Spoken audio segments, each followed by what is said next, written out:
A single dad applies for a janitor job. Then the billionaire CEO freezes when she sees his name. A true life story.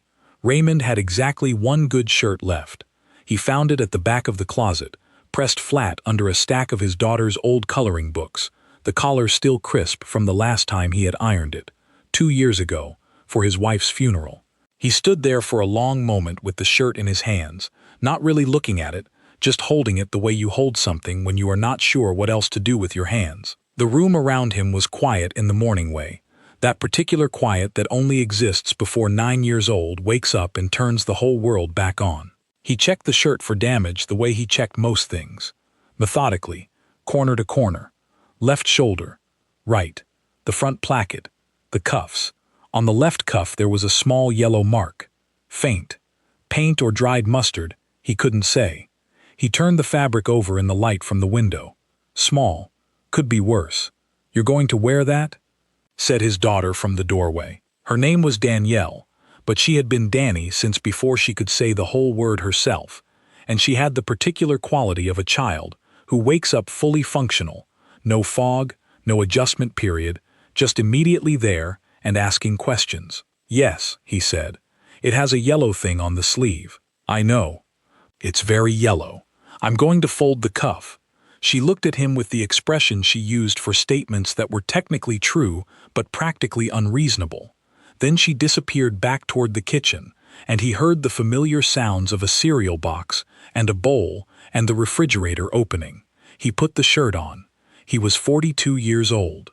He had spent 11 of those years as a floor manager at the Delray manufacturing plant on the south side of the city, a plant that assembled small industrial parts, shipped them in clean boxes to companies he never met, and ran on a schedule so tight that if one line went down for 30 minutes, 4 people had phone calls to make before lunch.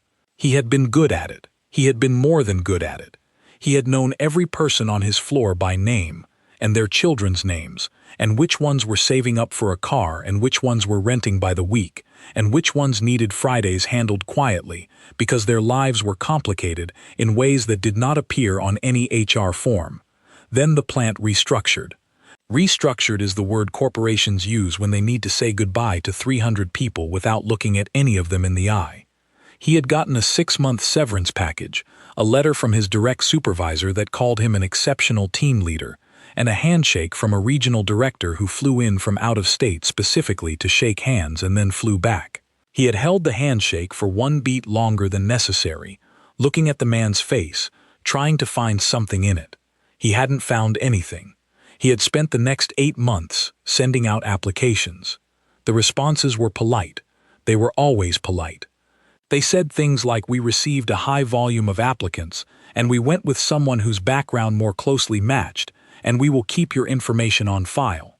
He had received 41 of these emails. He had read every one because he was the kind of person who read everything, even the things that were not worth reading. He was hoping one of them would accidentally say something true about why he kept being passed over, but none of them did. His wife had died 14 months before the layoff. He didn't think about these things in a particular order. They were just the shape of the last few years. He was still upright. He had a daughter. Those were the 2 things that mattered. The job listing had said, janitorial staff, full-time, entry-level, competitive pay. The building was downtown, one of those glass towers that reflects so much sky you can look straight at it and see only clouds. He had not applied for janitorial work before. He had applied for operations roles, logistics roles, supply chain consulting positions, 2 facility management jobs that had hired from within. This was not one of those. This was a mop and a schedule and early mornings and health insurance. The health insurance was the reason. His daughter needed a dentist appointment he had been rescheduling since April. He folded the left cuff once. "Precisely. I'm leaving." He called toward the kitchen. "Mrs. Okafor is coming at 8, Danny called back. Mrs. Okafor lived 2 doors down, was 64, recently retired from the post office, and had agreed without any discussion whatsoever to walk Danny to school on days Raymond had early obligations, on the understanding that he would fix her kitchen cabinet door in return. He had fixed it 3 months ago. She had continued showing up. "I know," he said. She doesn't like it when you leave the stove on. I haven't left it on. A pause. You left it on Tuesday. He had. He had been thinking about something else. Bye, Baba, she said. She had called him Baba since she was 3 years old, a word from her mother's side of the family that had settled into their house the way certain words do, quietly and permanently. Her pronunciation had gotten more precise over the years. The word itself had never changed. Bye, Danny. He took the bus downtown. He sat by the window and watched the city go by in its morning arrangement. The coffee carts. The people walking with the particular urgency of people who are slightly late. The pigeons doing the work that pigeons do. He held his folder on his lap, 4 copies of his resume, because someone had once told him to always bring 4 copies. He had never needed more than 1. He still brought 4. He looked at his hands. They were the hands of a man who had done physical work. Broad palms. Knuckles that had taken small damage over the years from 11 years of factory floors. He had tried to keep them presentable. They were what they were. He got off at his stop and walked the 2 blocks to the building. The lobby smelled like cool air and expensive cleaning products. The floors were so clean and polished that he could see a faint reflection of himself in them as he walked. A middle-aged man in a good shirt with a folded cuff, carrying a folder, walking with the measured pace of someone who had decided before entering that he was not going to let this room make him smaller than he was. The receptionist was young, efficient, and busy. She did not look up immediately. "Application drop-off?" she said, to her computer screen. "Yes, ma'am. For the facilities position." She produced a form from somewhere below the counter and slid it across without ceremony. A pen was attached by a small chain. He took it to one of the chairs by the wall and filled it out. He read every question before answering. He wrote in block letters, which he always did on forms because cursive was too easy to misread. Name, date of birth, previous employment, most recent position, reason for leaving. He wrote, "Position eliminated, restructuring." It was the most accurate thing he could write in the space they'd given him. References. He listed 3. His old supervisor, who had sent him off with a letter so detailed and kind that Raymond had read it 4 times and then put it in a drawer because looking at it too often felt like looking at something you weren't supposed to have.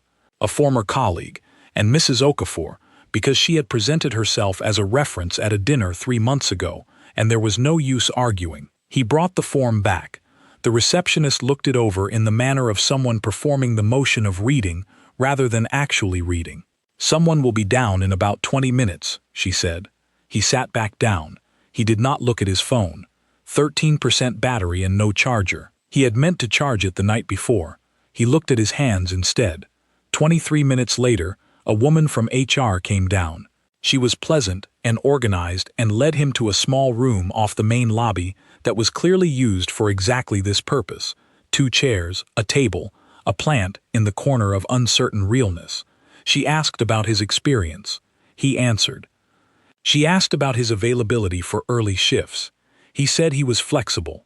She asked if he'd operated commercial cleaning equipment. "Not commercially," he said, "but I've run floor machinery that would make a buffer look like a toy." She wrote something down. He could not see what. She asked about the gap in his employment. He said he'd had family matters to address. She nodded and wrote something else and did not push further, and he was grateful for that in a way he did not show. She thanked him for coming in. She said they would be reviewing applications over the following 2 weeks. She said they would be in touch. He thanked her. He shook her hand. He left the building and stood on the pavement in the September air with his folder under his arm. Around him, the city continued being the city. He had applied for a janitorial position in a building where someone like him, a decade ago, would have been hired to run something. He thought this without bitterness. Bitterness was a thing he had set down a while ago because it was heavy and didn't pay the bills. He checked the bus schedule on his phone. 8 minutes. He stood on the corner and watched the city move and thought that he had not expected this to be 42. He thought this the way you think things you have thought many times, without freshness, without anger, just as a fact that sits in the room with you. You acknowledge it. You move on. He got on the bus. He was 3 rows from the back, by the window, already thinking about dinner. He had dinner to think about every evening, and it was not a small thing. His wife had been the one who knew what to do with a kitchen. She had grown up in a household where cooking was not a skill you learned at a certain point. It was simply a thing you absorbed, the way you absorb language or religion, just by being inside the house while it happened. She could look at whatever was in the refrigerator on any given Thursday and produce something specific and correct out of it. He had watched her do this for 9 years, with genuine admiration, and had learned just enough to be functional, which meant he could make rice and stew and pepper soup and 4 other things, and on the evenings, when none of those seemed right, he defaulted to eggs in various arrangements. Danny had inherited her mother's opinion of eggs in various arrangements, which was tolerant but not enthusiastic. On the evening after the application, he made rice and a simple tomato stew with chicken, which was within his capabilities.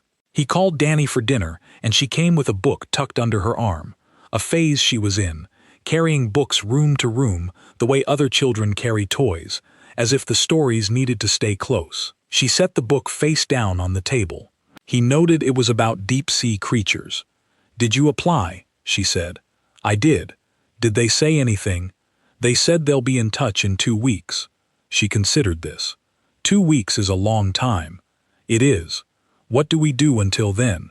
He looked at her across the table. She was 9, and she was asking the right question. Not what do you do, but what do we do? Because she had already understood, in the way children understand things before they have the words for them, that their situation was a shared situation. They were in it together. She ate her rice and waited for his answer. "We do what we've been doing," he said. She nodded, as if this was satisfactory. After dinner, he washed the dishes, and she did her homework at the kitchen table with the deep-sea book open next to her notebook, consulting it occasionally in a way that did not seem related to the homework, but which he did not mention. Then she brushed her teeth, and he checked her work, and she went to bed, and he sat for a while in the kitchen in the particular quiet of an apartment after a child has gone to sleep. He thought about the application. He thought about the 41 rejections. He thought about what he would say to Danny if this was rejection 42, and he decided he would say what he always said: "We keep going, because the alternative is not keeping going, and that is not something we do." He did not spend long on these thoughts. They were familiar enough that he did not need to dwell in them. He went to bed and slept, and in the morning the application was just a thing he had done, in the category of things he had done and was waiting to hear about, and he moved through the day accordingly. The Harwell Group occupied floors 38 through 42 of a glass tower downtown, and Nadia Harwell had occupied the corner office on the 41st floor for 6 years, and in those 6 years she had made it into a room that looked like her, spare, ordered, with 1 photograph and no plants, because she had killed the plant they'd put there when she moved in and decided that was information worth respecting. She was 39 years old. She ran a mid-sized logistics and property management firm with 140 employees and 3 city buildings under contract. She had been featured in 4 business publications, referenced in 2 case studies at graduate schools she'd never attended, and asked to speak at 7 industry conferences in the last calendar year alone. None of these things felt the way she had expected them to feel when she was younger. She was not disappointed. She was just honest with herself, which was a quality she considered essential and also occasionally inconvenient. She had not grown up expecting any of this.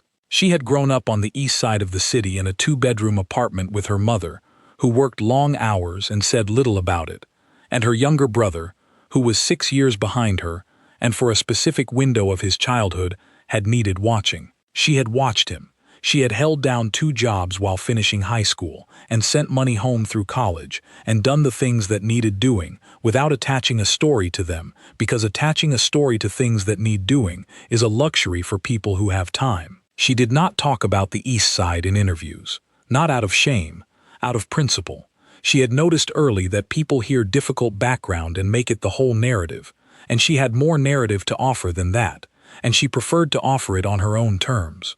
On a Tuesday morning in the last week of September, Nadia was in her office working through a stack of paperwork that had been misdirected to her desk because of a routing error in the new internal system, a system her operations team had spent 4 months implementing and which was still, apparently, not entirely reliable. She was in the particular mood that comes from 2 back-to-back canceled meetings, which was a mood in which she read things thoroughly rather than quickly, because her calendar being cleared meant her thoroughness had nowhere else to go.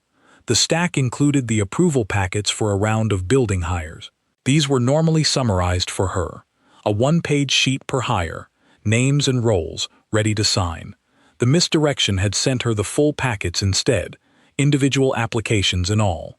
She moved through them at the pace of someone who reads things, not just looks at them.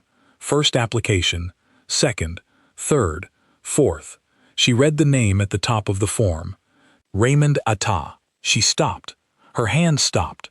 Her pen was in the air, hovering 1 inch above the signature line, and the rest of her face, posture, breathing, did not change at all, because she had spent 20 years learning to not let things appear on her face before she had decided what she thought about them. But the hand stopped. She read the name again. Raymond Atta. She set the pen down on the desk. Carefully. The way you set something down when you are doing it deliberately. She read the application. Previous position. Floor manager. Delray Manufacturing. 11 years. Reason for leaving. Position eliminated. Restructuring. Requested position. Janitorial services. She read it twice. Then she sat back in her chair and looked at the ceiling for a moment, not thinking, or rather, thinking in the way you think when the thought is too large to hold still. She had been 17. It was the second job of 3 she would hold simultaneously at various points in her last year of high school. The first was waitressing at a diner near her apartment, weekend evenings. The second was an assembly line job at Delray Manufacturing, packaging small components, fast and clean, meeting quota without mistakes. She had worked the weekend day shifts at the plant, 6 to 2. It was loud and precise, and she had learned within the first month exactly how to manage her body, when to rest during the rare lulls, how to pace herself without slowing down, how to stay alert on 3 hours of sleep. She had been late every other Friday, not every week, every second week, without fail, by exactly 43 minutes. The bus she would have taken ran on time. She took a different bus. She took it because on alternating Fridays her brother got out of school at 3 o'clock, and their mother didn't finish until 6, and there was a 3-block stretch between his school and their building where, at that particular time of that particular year, something happened that she and her brother both understood and both knew not to name out loud. She went and got him. She walked with him. She arrived 43 minutes late. Raymond was the floor manager. He never docked her time, never pulled her aside, never wrote it down anywhere she knew of. Once in 8 months, she had tried to explain. She had gone to him on a Thursday, the day before, preparing herself, constructing a version of the story that was true, without being the whole truth. She had stood in front of his desk and started to say something about bus schedules, and he had looked at her, not unkindly, just directly, and said, "The 14 bus runs late on Fridays." "I know the route, don't worry about it." She had looked at him. He had looked back with a face that was simply steady. It said, not in words, but clearly, "I know it's not the bus. You don't owe me the real version. I've already decided." She had never forgotten it. Not because it was the largest thing anyone had done for her. Over the years, larger things had been done, but because of the quality of the way he did it, there was no ledger in it, no calculation of whether she deserved it. He had just looked at the situation and found the way to make it easier and made it easier, and that was the end of the transaction as far as he was concerned. She had left the plant when she started college. She had sent nothing, said nothing, which was the small failure she carried without naming. She had told herself she would find some way to say something someday, and then years had passed, and then more years, and the someday had become a comfortable fiction. Now she was sitting on the 41st floor with his application in her hands. Floor manager, 11 years, position eliminated, janitorial services. She looked at the photograph on her desk. It was the only personal item in the office. Her brother at his school in the East Side, standing in front of his classroom with a football under one arm, grinning with the ease of a man who had arrived somewhere good. She looked at the application again. Emergency contact, Danielle Atta, daughter, age 9. She thought about what it meant. A man who had spent 11 years running a factory floor, who had managed 200 people and a complex supply of machinery, who had apparently spent the last year and more getting nowhere with applications, now sitting in a building lobby filling out a form for janitorial work.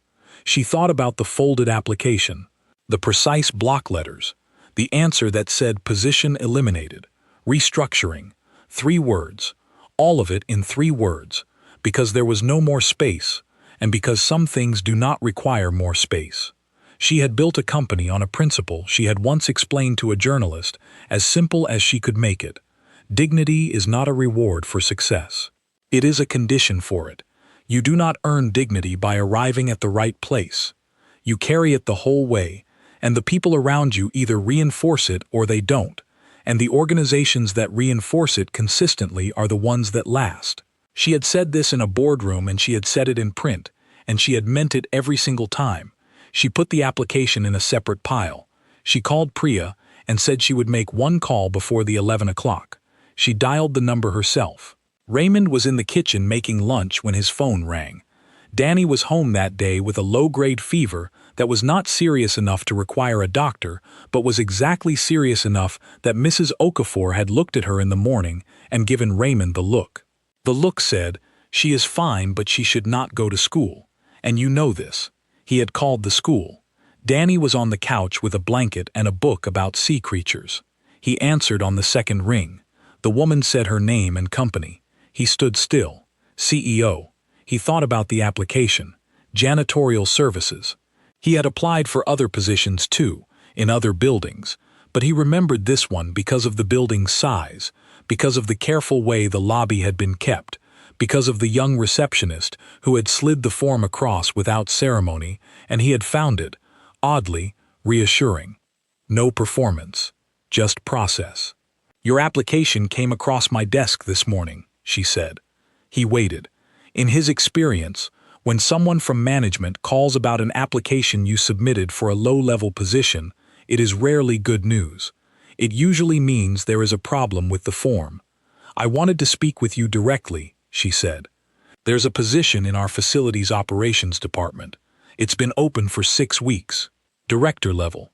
You would be managing a team of 11 people. Supervisors, staff, the whole facilities function across 3 buildings. Maintenance schedules, vendor contracts, equipment, safety compliance.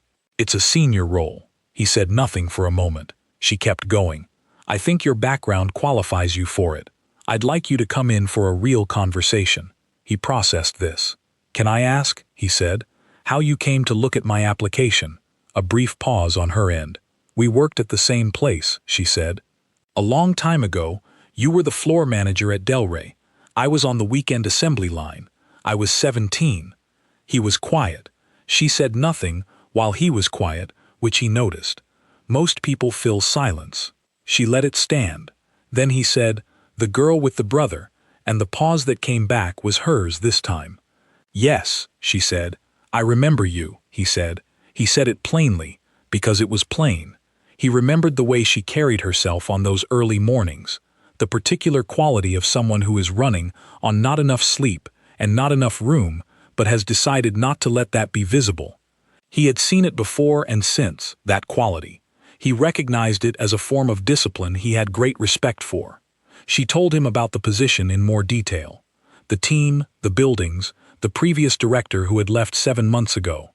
While she spoke, he moved to the window and looked out at the street below. Ordinary afternoon, a neighbor walking a dog, the same city he always looked at, and listened. "You don't have to do this," he said, when she had finished. There was a small silence. "I know," she said. "I want to." He heard, behind him on the couch, the sound of Danny turning a page. "My daughter's home sick today," he said. "Not an excuse. Information. Thursday works," she said, "or any day next week. Whatever is easier.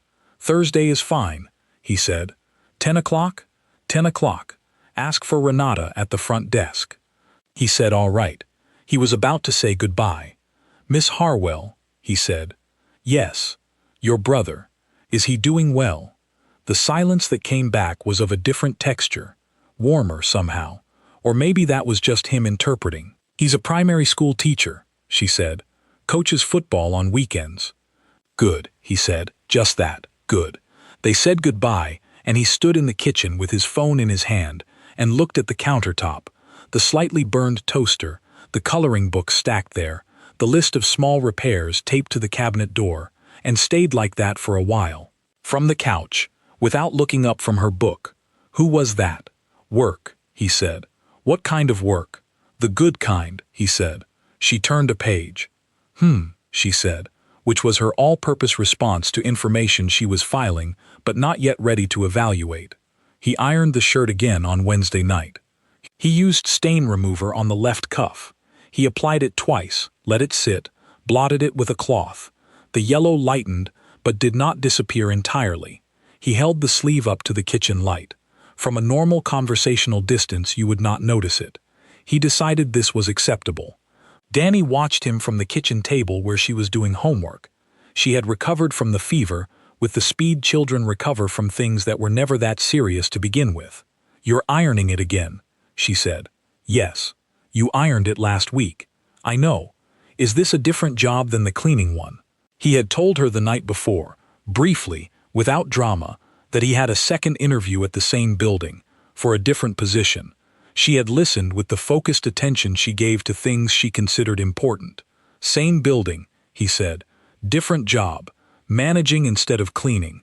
Which one pays more? The managing one. She went back to her homework. Then, after a moment, can we get a toaster that works? If I get this job, yes. One that makes 4 slices at a time.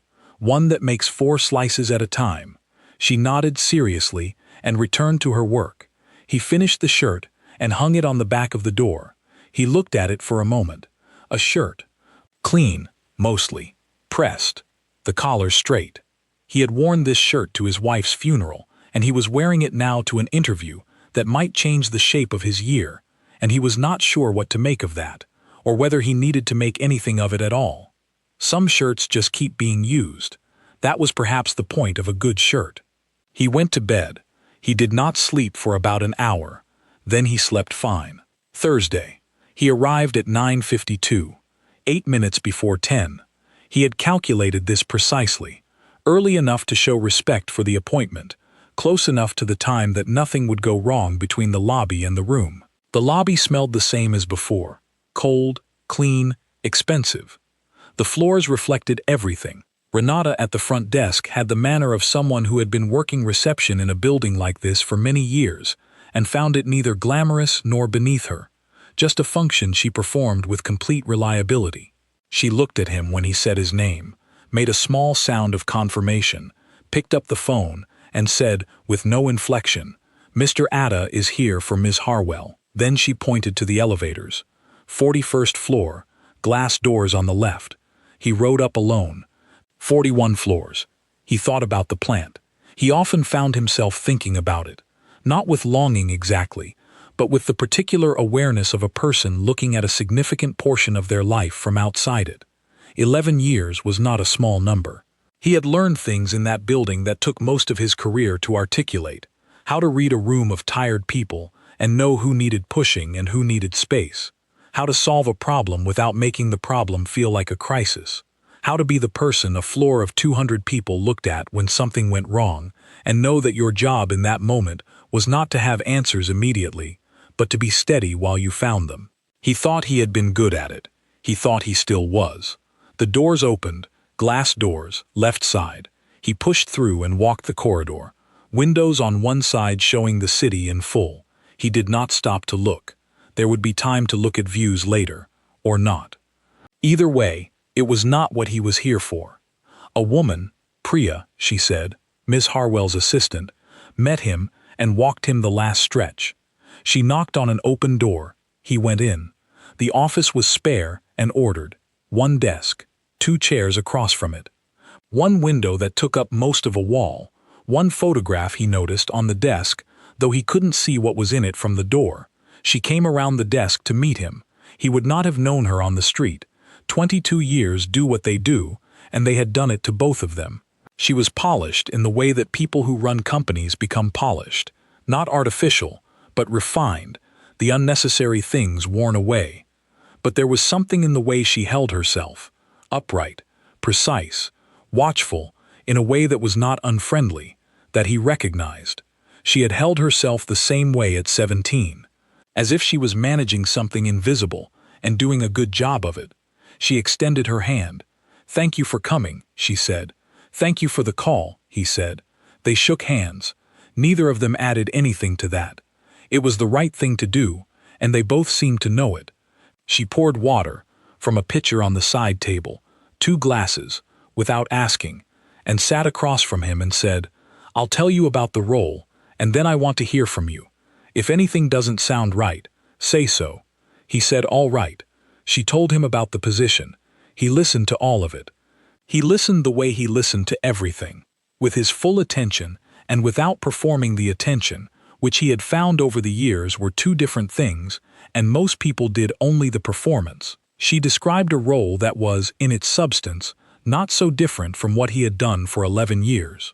Larger team, different industry, different physical context, but the core of it, managing people who were keeping something running, keeping vendor relationships working, making sure the infrastructure that everyone else took for granted did not stop working, was familiar. It was what he was. When she finished, he asked 3 questions. He asked about the team's current structure. She answered directly. He asked about his budget authority on procurement. She gave him a specific number with no hedging. He asked about the reporting chain. Did he report to her directly or through an operations head? "Through my COO for day-to-day," she said, "but you'd have access to me directly for anything that affects the building's larger strategy." He nodded. "I'd want a week to observe before making changes," he said. "Learn how the team works, before I tell it how to work differently." She wrote something in the notepad she'd brought to the table. He couldn't see what. "What do you know about us?" she asked. "Logistics and property management," he said. "Mid-sized, but with big account relationships. You've grown the facilities side in the last 3 years because of 2 large building contracts. Your public numbers are solid. Your staff turnover in facilities is running higher than it should. I pulled your last 2 annual reports. The number's there if you know where to look." She looked at him. "That's public information," he said. "It is," she said. "The turnover suggests either a compensation problem or a management problem," he said. "Those need different solutions, so it matters which one it is." "Management," she said. "The previous director was technically excellent and difficult to work for in ways that didn't appear in any formal complaint because the team didn't trust the complaint process enough to use it." He nodded. He had seen this before. He had seen both sides of it, had worked under a manager like that once, early in his career, and had made himself a specific promise at the end of that year about how he would run a floor if he ever got the chance. "Can I ask something?" he said. "Yes." "How long has the team been underperforming?" She considered. 18 months, roughly. From about a year before the director left. He did the math. So they've been running below capacity for about 18 months, and then without a permanent director for 7. They're probably managing fine and not trusting anyone enough to say when they're not. "That's a fair read," she said. "Then the first job isn't operations," he said. "It's trust. Everything else comes after that." She wrote something else, a longer note this time. They talked for another 20 minutes. She asked about specific scenarios. How he handled a vendor who wasn't delivering, how he managed a staff conflict, what he did when something broke down on a Friday afternoon and the on-call repair company wasn't answering. He answered all of them in the same register, direct, practical, with specific examples where he had them, and honest acknowledgement when he didn't. She asked him what he would need to take the role. He gave a number. He had researched the market rate for this type of position in this size of city. The number was fair, and he said it without apology. "That's below what we budgeted," she said. He adjusted the number up. "That works," she said, and wrote it down. He had not negotiated anything in a long time. He had forgotten that it could be this clean when both people were simply being honest. They stood at the end of it, the natural movement of a meeting concluding, and gathered the small things that had come out on the table, her notepad, his folder, the water glasses that Priya would take care of. She said HR would be in contact by end of week. He said thank you. And then, not before, not forced into the beginning, when it would have felt like an agenda, she said, I want to say one thing, and then we don't need to go back to it. He waited. What you did, on those Fridays, the way you handled it. She said it, in the same direct voice she'd used for everything else. No additional weight. No performance.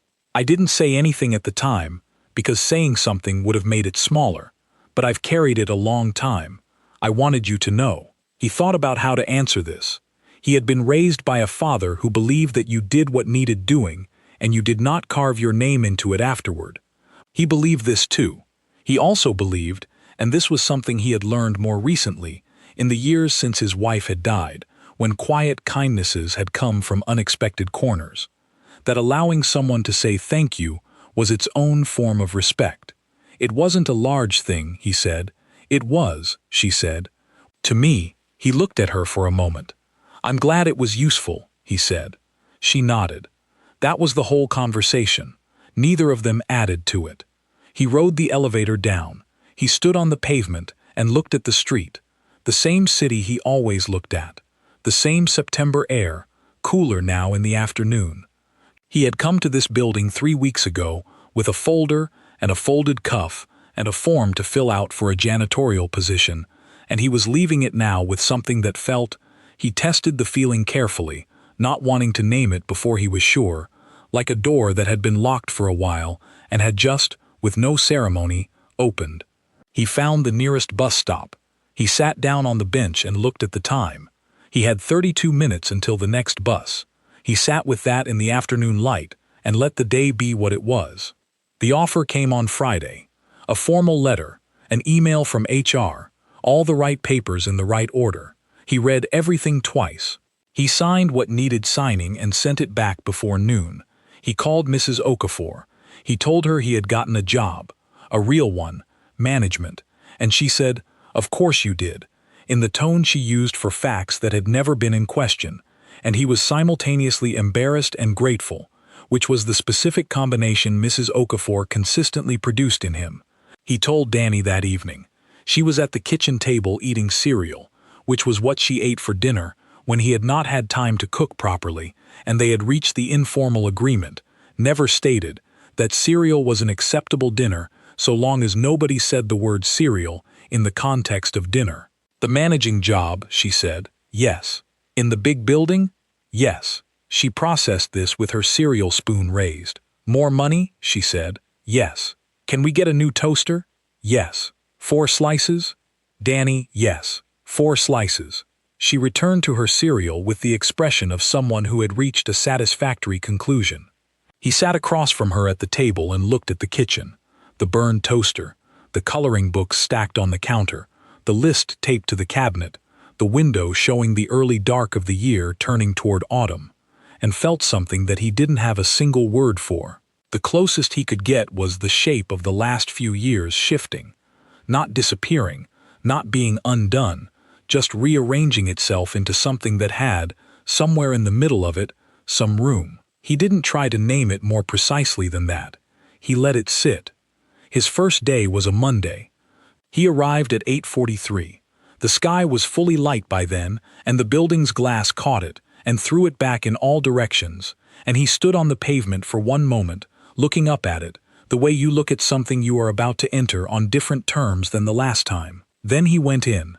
The facilities team room was down a service corridor off the main lobby, not the grand lobby with the polished floors, but the working side of the building, where the ceilings were lower and the walls were practical and the smell was more industrial than expensive. He liked it better. 11 people. A range of ages and histories and expressions. They had the look of a team that had been run by one person too many, without anything changing for the better. Guarded but not hostile. Attentive but not eager. He recognized the look. He had been in the room with it many times and he knew what it meant.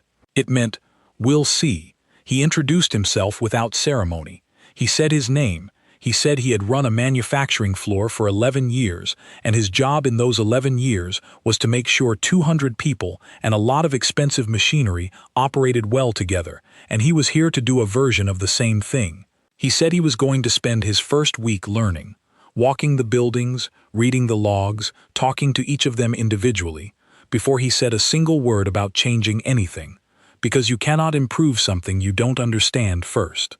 A woman in the back row, one of the senior supervisors, big-shouldered, practical, with the weathered patience of someone who had heard a number of first-day speeches, said, "The last one said something like that too." "What did the last one do after that?"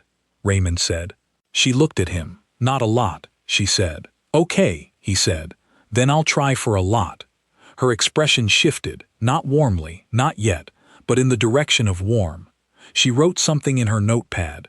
He spent that first week the way he had said he would. He walked the buildings. All 3 of them, floor by floor. He read the maintenance logs going back 18 months. He found the patterns. He had 3 conversations with vendors that the team had been told were above their pay grade to have, and he had them without making it a statement, just as a thing that needed doing.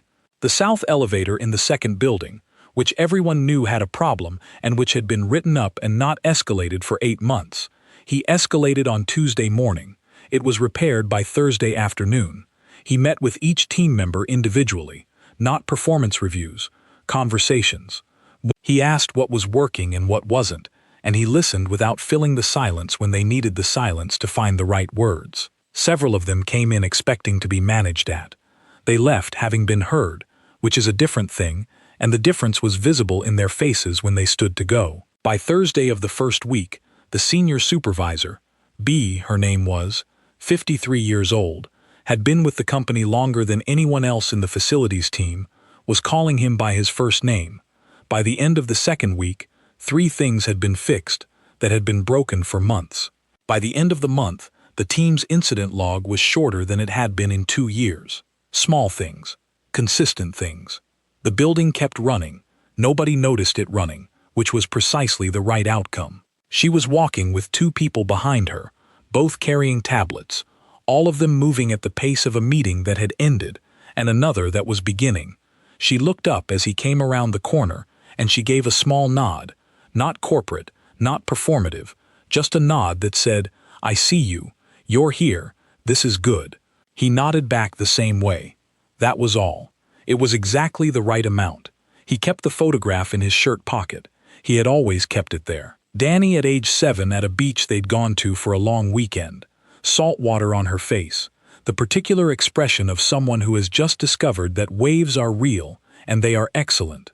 He had put it there years ago and never moved it, and every morning when he pressed a shirt and set it aside and then got dressed, he would slip the photograph back in, and that small daily motion had over time become simply part of the routine, the way certain things become simply part of the routine when you stop examining them and just let them be.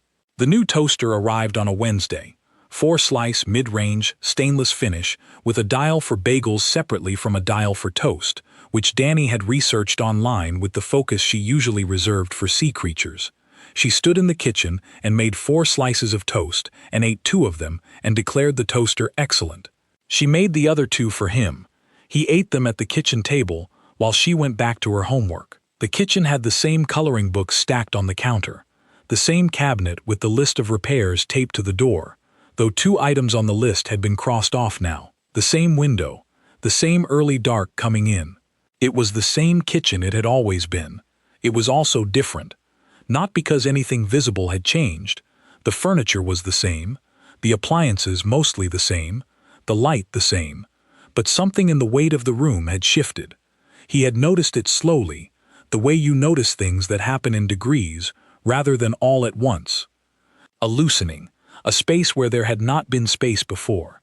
He did not try to explain it. He just ate the toast. Nadia did not tell anyone the full story. Not her COO, who was a good man and would have understood. Not Priya, who knew her better than most people and would not have judged. Not the journalist who profiled her the following spring in a business magazine. A well-researched piece, fair and detailed, that quoted her board members and several of her clients and asked her, in the careful leading way that journalists ask things, whether there were formative relationships in her career that had shaped the leader she became. She said yes. There had been several. She did not name any of them. This was not evasion. It was the same principle she had held from the beginning, the one she had learned from watching what happened when people put difficult things in magazines. The magazine becomes the story. The version that can be printed in a pull quote on a glossy page is not the full version, and the full version belongs to the people it belongs to, not to anyone who reads the magazine on a flight and forgets it before landing. She kept it where it had always lived, in the part of her that was still a girl on a Friday bus riding back east through the rain, her brother next to her, both of them not talking about the 3 blocks they had just navigated, because not talking about it was the agreement, the price of it not being frightening. She kept it there with all the other things that had not made it into print. There were more of those than people assumed. The board members and the case studies and the conference invitations, those were real, and she was proud of them in the way you are proud of things you earned. But they were not the whole account. The whole account included the East Side, and her mother working late, and 8 months of assembly line on not enough sleep, and a factory manager who had looked at a 17-year-old girl trying to hold 3 things up at once and had quietly, without ceremony, helped her hold them. She had not had the language for it at 17. She had been too tired for language. She had just received it and kept going. She had the language now. She kept it to herself. That was enough. The last thing, and maybe the truest thing, is this. Raymond did not tell anyone the full story either, not because he was private about it. He was private about many things, but he would have told the right person the right version if asked. He just was not asked, because the people in his life were not the kind of people who would have known to ask. Mrs. Okafor asked him one evening, when she came to pick up a casserole dish she'd left at his place, how the job was going. "Good," he said. "Are they treating you well?" "Yes." "The pay is right?" "The pay is right." She looked at him with the look she used when she thought a person was leaving out material information. "It's a good situation," he said, which was the truth. She accepted this and took her casserole dish. Danny asked him at dinner one night whether his boss was nice. "Yes," he said. "Does she make you do things that are hard?" "Sometimes. That's what bosses are for." "Is she fair?" He thought about this properly. "Yes," he said. "She's fair."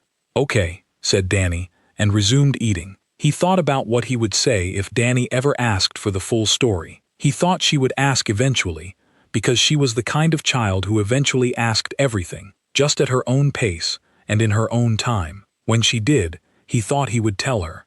He would tell her that sometimes the world runs like a machine and nothing in it connects to anything else, and sometimes, not often, not reliably, but sometimes, a thread runs backward through the years, and a thing you did without thinking becomes something that matters to someone, and that something comes back around in a shape you couldn't have predicted. He would tell her that he had not made room for that girl on those Friday mornings, because he expected anything from it. He had done it because it was the obvious thing to do when you looked at the situation clearly. She was managing something. She did not need him to add to what she was managing. He had looked at that and done the only sensible thing, and then he had not thought about it again, because that is what you do when you do the right thing. You do it and you move on, because it was never about you in the first place. And yet here was the thread.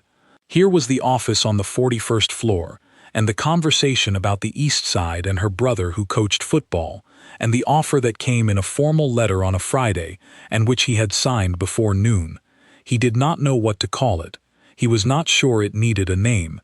Some things were just true in the way that things are true, not because anyone engineered them, not because the universe owed it to anyone, but because the years run long, and the threads are there, and occasionally, when you are very still, you can feel one of them. He felt this one. He let it be what it was. Danny had started sleeping with a book about deep-sea creatures under her pillow, not reading it, just keeping it there the way some children keep things, as a form of comfort he did not fully understand, but completely respected. The sea creatures in the book were enormous and strange and lived in total darkness and managed fine. He thought there was probably something in that. He was not sure what. He turned the kitchen light off and went to bed. The photograph was in his shirt pocket, pressed and waiting for morning. It always was.